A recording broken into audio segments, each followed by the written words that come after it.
இந்த விழாவுக்கு சிறப்பு வருகை தந்திருக்கிற தமிழ்நாடு வணிகர் பேரமைப்பின் பெருந்தலைவர், கருப்பு நெருப்பு என்று எங்களால் அழைக்கப்படும் விக்ரமராஜா அவர்களே, தயாரிப்பாளர் ராஜேந்திரன் அவர்களே, இயக்குனர் ஆதி ஆறுமுகம் அவர்களே, படத்தில் பங்கு கொண்ட கலைஞர்களே, படக்குழுவைச் சேர்ந்த நண்பர்களே, மேடையில் அமர்ந்திருக்கும் மேன்மைக்குரிய பெருமக்களே, இந்த விழாவில் பனை படத்தினுடைய பாடல்களை பாராட்ட வந்து என்னுடைய ஆதி வரிகளை எல்லாம் இந்த அவைக்கு எடுத்து சொல்லி என்னையும் களிப்புற செய்திருக்கிற இயக்குனர் அரவிந்தராஜ், பேரரசு, அம்மையார் வடிவுக்கரசி அவர்கள், இன்னும் பெருமைக்குரிய பெருமக்கள் அனைவருக்கும் என் அன்பான வணக்கத்தையும், ஊடக நண்பர்களுக்கும் பத்திரிகையாளர்களுக்கும் என் அன்பையும் தெரிவித்துக் கொள்கிறேன். நண்பர்களே, இந்த விழா வித்தியாசமாக தொடங்கி வித்தியாசமாக நடந்து மிக மாறுபட்ட முறையில் முடிந்திருப்பதாக நான் கருதுகிறேன். ஒரு படத்தின் பாடல்கள், ஒரு படத்தின் கதைக்கூறுகள், ஒரு படத்தின் அழகியல், இவற்றோடு முடிவதுதான் ஒரு திரைப்பட பாட்டு வெளியீட்டு விழாவின் சம்பிரதாயங்கள் அல்லது கண்மூடித்தனமான மரபுகள். ஆனால் அதை தாண்டி இந்த விழா சமூகம் குறித்து பேசியிருக்கிறது, மண் குறித்து பேசியிருக்கிறது, மண்ணின் தாவரமான பனையை குறித்து பேசியிருக்கிறது. இந்த பனை என்பது படத்தின் பெயர் அல்ல. இந்த பனை என்பது மண்ணின் பெயர், மக்களின் பெயர், நம்முடைய கலாச்சாரத்தின் குறியீடு என்று நான் கருதுகிறேன். ஒரு படத்திற்கு தலைப்பு மிக மிக முக்கியம். என்னை பொறுத்து கொண்டால் நான் ஒரு செய்தியை சொல்ல வேண்டும் என்று ஆசைப்படுகிறேன். கடந்து போய்விடுவது என்பது எளிது. ஆனால் கடந்து போகிற பொழுதே கருத்து சொல்வது ஒரு கருத்தாளரின் உரிமை, மரபு என்று நான் கருதுகிறேன். இப்போது வருகிற தமிழ் திரைப்படங்களின் பெயர்களை பார்த்தால் நான் கொஞ்சம் துக்கப்படுகிறேன், சில நேரங்களில் வெட்கவும் படுகிறேன். அந்த பெயர் எனக்கு ஒன்றையும் குறிப்பிட்டு சொல்லவில்லை. அது வெறும் ஒரு சொல்லாக இருக்கிறது. தமிழில் சொற்களுக்கா பஞ்சம், தமிழில் தலைப்புகளுக்கா பஞ்சம், தமிழில் அழகான சொல்லாடல்களுக்கா பஞ்சம். நல்ல பெயர்களை, தனித்துவமான பெயர்களை ஏன் நீங்கள் சூடக்கூடாது என்று பார்க்கிறேன். பத்திரிகைகளில் அந்த அதிகாலை செய்திகளை புரட்டி பார்க்கிற பொழுது, தலைப்புகளை பார்க்கிற போது, அடுத்த பக்கம் செல்வதற்குள் அந்த தலைப்பு ஒரு மின்னலை போல் என் மூளையை கடந்து முடித்து விடுவதை பார்க்கிறேன். தலைப்பு என்றால் நெஞ்சில் தைக்க வேண்டாமா? என் இருதயத்தில் சென்று பசை போட்டு ஒட்டி கொள்ள வேண்டாமா? என் நான் திருப்பி உச்சரிக்க வேண்டாமா? ஒரு தலைப்பு என்பது ஒரு படத்திற்கு ஒரு கருத்தை சொல்வதாகவும், இன்னொன்று ஒரு காட்சியை விரிய செய்வதாகவும், அது குறித்த எதிர்பார்ப்பை ஏற்படுத்துவதாகவும் அமைய வேண்டும் என்றுதான் நம்முடைய முன்னோர்கள் எல்லாம் தலைப்பு வைத்தார்கள். பழைய தலைப்புகளை எல்லாம் பார்த்தால் அந்த தலைப்பில் கதை வரும். மங்கையர் உள்ளம் மங்காத செல்வம் என்றால் ஒரு சமூகத்தின் பண்பாடே வந்துவிடும். கணவனே கண்கண்ட தெய்வம் என்று சொன்னவுடன் ஒரு கலாச்சாரத்தின் விழுமியம் வந்து விடுகிறது. அதெல்லாம் பழசு என்று நமக்கு தெரியும். ஆனால் அந்த வழியில் வருகிறவர்கள் தலைப்புகளில் ஒரு ஆழ்ந்த கவனத்தை செலுத்தி நிகழ்காலத்தின் பொருள் குறித்தும், நிகழ்காலத்தின் மாற்றம் குறித்தும், நம்முடைய விழுமிய போக்குகள் எது விழுகிறது எது எழுகிறது என்பது குறித்தும் இந்த தலைப்புகள் ஏதாவது மக்களுக்கு சொல்லி செல்ல வேண்டும் என்று நான் விரும்புகிறேன். தலைப்பு வைக்கிற தமிழ் இயக்குனர்கள், தயாரிப்பாளர்கள், கதாசிரியர்கள் தயவு செய்து அழகான தமிழ் பெயர்களை படத்துக்கு சூட்ட வேண்டும் என்று நான் அன்போடு விரும்பி கேட்டுக்கொள்கிறேன். இது ஒரு கவிஞருடைய வேண்டுகோள் அல்லது ஒரு பாடலாசிரியரின் வேண்டுகோள் என்று நினைத்து விடாதீர்கள். இது தமிழ் மக்களின் வேண்டுகோள், பாமரனின் வேண்டுகோள், உழவனின் வேண்டுகோள், மூட்டை தூக்குகிற தொழிலாளியின் வேண்டுகோள், விறகு வெட்டியின் வேண்டுகோள். அவன் தமிழோடு இருக்க வேண்டும் என்று விரும்புகிறான். நீங்கள் தள்ளி நிற்கிறீர்கள். நான் உங்களை கேட்கிறேன், ஒரு தலைப்பை மாறுபட்ட முறையில் தமிழுக்கு விரோதமாக வைத்து அந்த படம் வெற்றி பெற்று விட்டது என்று நீங்கள் சொன்னால் நான் ஏற்றுக்கொள்கிறேன். வெற்றியும் பெறுவதில்லை.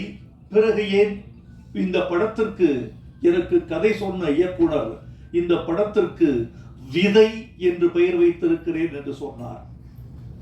நான் சொன்னேன், விதை நல்ல பெயர்தான், ஆனால் நீங்கள் சொல்ல விரும்புகிற கதையை விட்டு விதை தள்ளி நிற்கிறது. எனவே இந்த படத்தின் ஒட்டுமொத்த இருதய துடிப்பும் தலைப்புக்குள் வர வேண்டும் என்றால் தம்பி பனை என்று பெயர் வைக்க வேண்டும் என்று சொன்னார். அவர் உடனே ஏற்றுக்கொண்டார். விதையை விட பனை எனக்கு இன்னும் பக்கத்தில் இருக்கிறது ஐயா என்று சொன்னார். வாழ்க என்று சொன்னேன். மேல்நாட்டில் எப்படியெல்லாம் தலைப்பு வைப்பார்கள் தெரியுமா? ஒரு ஆங்கில படத்துக்கு தலைப்பு தி விண்ட் cannot read, காற்றுக்கு படிக்க தெரியாது என்று தலைப்பு வைத்தார். எப்படி டைட்டில் போட்டான் தெரியுமா? காற்றுக்கு படிக்க தெரியாது, இது டைட்டில். காற்று வீசுகிறது, ஒரு மரத்தின் மீது வீசுகிறது, ஒரு மாளிகை மீது வீசுகிறது, ஒரு புல்வெளியின் மீது வீசுகிறது, ஒரு குழந்தையின் மீது வீசுகிறது, ஒரு சாலையில் வீசுகிறது, ஒரு சோலையில் வீசுகிறது. சோலைக்கு போனால் ஓரிடத்தில் பூக்களை பறிக்காதீர்கள் என்று ஒரு அறிவிப்பு பலகை வைக்கப்பட்டிருக்கிறது. இப்போது காற்று வேகமாக அடிக்கிறது, பூக்கள் புல்வெளியில் உதிர்கின்றன. அங்க போட்டிருக்கான், காற்றுக்கு படிக்க தெரியாது. உங்களுடைய கரவொலி அந்த படத்திற்கு திரையரங்கில் விழுந்திருக்குமா, விழுந்திருக்காதா? அதுதான் வேண்டும். ஒரு தலைப்பு உங்களுக்குள் ஒரு பரவசத்தை உண்டாக்க வேண்டும். டெல்லியில் ஒருவன் தன் சுயசரிதையை எழுதினான். எழுதிவிட்டு மை ஸ்டோரி என்று தலைப்பு வைத்தான். 100 பிரதிகள் கூட விற்கவில்லை. என்ன என்று யோசித்து பார்த்தான். அட்டையை கிழித்தெறிந்து விட்டு இன்னொரு தலைப்பு வைத்தான். ஒரே நாளில் 3000 பிரதிகள் விற்றுவிட்டன. அவன் வைத்த தலைப்பு மை ஸ்டோரிங்கிறத மாற்றி என் மகனின் தந்தையின் கதைன்னு வச்சான். அது அவன் கதை தான், அது அவன் கதை தான். என் மகன் அதே தலைப்பு தான், என் மகனின் தந்தையின் கதைன்னு சொன்ன ஏதோ விவகாரமா இருக்கே என்று உள்ளே வந்தார். நண்பர்களே, இந்த பனை என்ற ஒரு குறியீட்டை பற்றி உங்களுக்கு சில செய்திகள் சொல்லியாக வேண்டும். இந்தியாவில் 11 கோடி பனை மரங்கள் இருக்கின்றன. இந்த 11 கோடி பனை மரங்களில் 6 கோடி பனை மரங்கள் தமிழ்நாட்டில் மட்டும் இருக்கின்றன. இந்த பனை என்பது தமிழ்நாட்டு தாவரம். ஆப்பிரிக்காவில் இருந்து மனித இனம் மடகாஸ்கர் தாண்டி இந்தியா வழியே வந்து ஆஸ்திரேலிய கரையில் சென்று குடியேறிய காலத்தில் கடத்தி வரப்பட்ட மரம் பனைமரம். இந்த பனைமரத்தை சாதாரணமாக கருத வேண்டாம், வெறும் மரம் என்று. நம்முடைய முடியாட்சியோடு சம்பந்தப்பட்டிருக்கிறது, நமது கலாச்சாரத்தோடு சம்பந்தப்பட்டிருக்கிறது. சேர சோழ பாண்டியர்களுக்கு 3 கொடி இருப்பது தெரியும். சோழனுக்கு புலிக்கொடி, பாண்டியனுக்கு மீன்கொடி, சேரனுக்கு விற்கொடி என்பது உங்களுக்கு தெரியும். இந்த 3 மன்னர்களுக்கு 3 மாலைகள் இருந்த கதை தெரியுமா? பாண்டியனுக்கு வேப்பம்பூ மாலை, சோழனுக்கு ஆத்திமலர் மாலை, சேரனுக்கு பனம்பூ மாலை. சேர மன்னன் தனது நெஞ்சில் அணிந்த அடையாள பூவாக, தேசிய பூவாக அவன் கருதியது பனம்பூவை. பனம்பூ மாலை அணிந்தவன் சேரன், என்பது நம்முடைய வரலாறு. இந்த பனை மாதிரி தாய் கூட கொடுக்க முடியாது.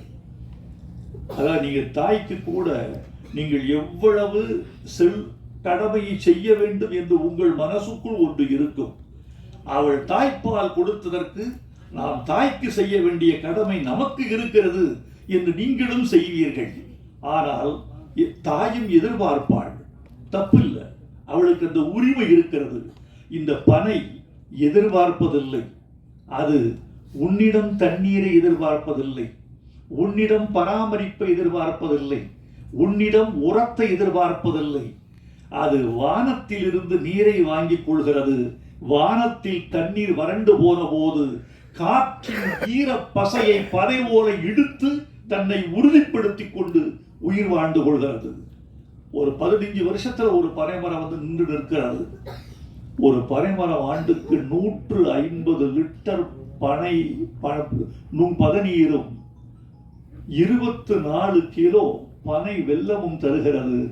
இந்த மரத்தை நாம் ஏன் தமிழ்நாட்டின் தேசிய மரமாக அறிவிக்க கூடாது? அறிவிச்சிருக்காங்களா? இருக்காங்க. தமிழ்நாட்டின் தேசிய மரம் என்று சொல்ல முடியுதா? அப்படியே சொல்றாங்க.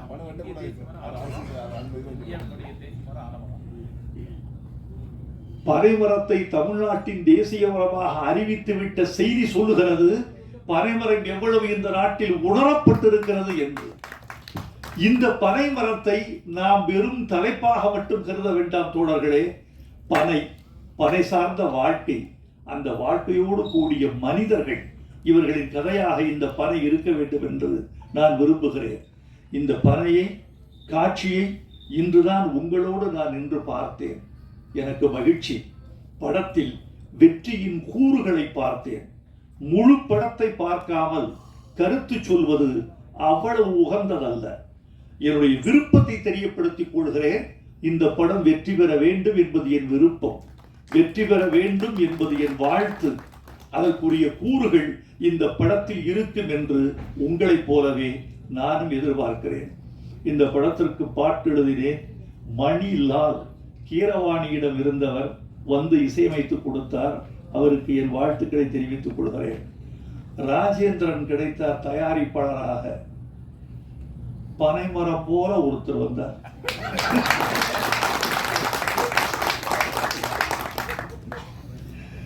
பனைமரம் போல ஒருத்தர் வந்து நான் பனை எடுக்கிறேன் என்று வந்தார். உங்களுக்கு என் வாழ்த்துக்கள் ராஜேந்திரன். தொடர்ந்து நீங்கள் படம் செய்ய வேண்டும் என்று நான் விரும்புகிறேன். இந்த படத்தின் பாடல்கள் எனக்கு ரொம்ப மகிழ்ச்சி. அரவிந்தராஜும் பேரரசும் இந்த படத்தை வாழ்த்து வந்த பொழுது அவர்கள் தமிழ் பாடல்களை கொண்டாடிய போது நான் மகிழ்ந்து போனேன். ஒரு கலைஞருக்கு எது தெரியுமா மிகவும் மகிழ்ச்சி? இவர்கள் கொடுக்கிற பொன்னாடை, பூமாலைகள், தங்கச் சங்கிலிகள், இவைகளெல்லாம் ஒரு கலைஞனுக்கு பிரிதல்ல. இவைகளால் அவன் பூரித்து போக மாட்டான். அவன் விரும்புவதெல்லாம் ஒரு மேடையில் ரசிகனின் கரவொலி. அந்த கரவொலிக்கு இணையான சங்கீதம் வேறொன்றும் இல்லை. ஒரு மனிதனை உயிர்ப்பிக்கிற சங்கீதம் கரவொலி. அது எல்லோருக்கும் கிடைத்து விடுவதில்லை. அடுத்து அவனுடைய கலையை புரிந்து கொள்ளுதல். என் கலையை நீ புரிந்து கொண்டாய் என்பதுதான் எனக்கு வெற்றி. எல்லாருக்கும் வணக்கம். நான் தான் மனஸ்வி. சாஷ்டி டிவிக்கு லைக் பண்ணுங்க, ஷேர் பண்ணுங்க, சப்ஸ்கிரைப் பண்ணுங்க, கமெண்ட் பண்ணுங்க. மறக்காம அந்த பெல் ஐக்கானையும் கிளிக் பண்ணிடுங்க. அப்போதான் உங்களுக்கு நோட்டிஃபிகேஷன்ஸ்லாம் வரும். Thank you all. Bye bye.